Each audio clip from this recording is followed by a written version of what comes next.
Hello friends, நீங்களா எப்படி இருக்கீங்க? அவல் முழுகிற அளவுக்கு நல்லா தண்ணி ஊற்றி ஒரு 10 நிமிஷம் ஊற வச்சுடுங்க.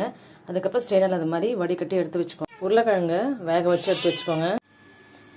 வெங்காயம் கொஞ்சம் சாப் பண்ணி வச்சுக்கோங்க. கொத்தமல்லி, கருவேப்பிலை, பச்சை மிளகாய் கார்த்திக் ஏற்ற மாதிரி எடுத்து வச்சுக்கோங்க. நம்ம உருளைக்கிழங்கு மறிச்சிட்டு அதோட மஞ்சப்பொடி, கரம் மசாலா, கொஞ்சம் chaat masala, red chilli powder, சீரகப்பொடி, கொரியாண்டர் பவுடர் எல்லாமே சேர்த்துருக்கோம். ஒன்றா மிக்ஸ் பண்ணியாச்சு. அது மாதிரி பிளெயின் கார்ன் வாங்கி வச்சுருக்கேன். இதில் எண்ணெயில் போட்டு எடுத்துகிட்டு நம்ம க்ரம்ஸாக யூஸ் பண்ணிக்கலாம். க்ரம்ஸ் எண்ணெயில் பொரிச்சு எடுத்தாச்சு. இதுக்கப்புறம் கொஞ்சம் ஆற விட்டுட்டு நம்ம நொறுக்கி வச்சுக்கலாம். இப்போது இந்த பேட்டிஸ் எடுத்து இந்த கார்ன்ஃப்ளவரும் மைதா மாவும் கலந்து வச்சுருக்கேன். இந்த மாவில் ஒரு தடவை டிப் பண்ணிவிட்டு அதுக்கப்புறமா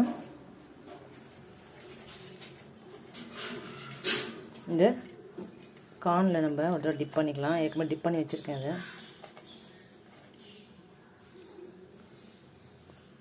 எண்ணெயில் போட்ட உடனே எடுக்காமல் திருப்பாமல் கொஞ்சம் நேரம் பொறுத்து மெதுவாக திருப்பி விடுங்க.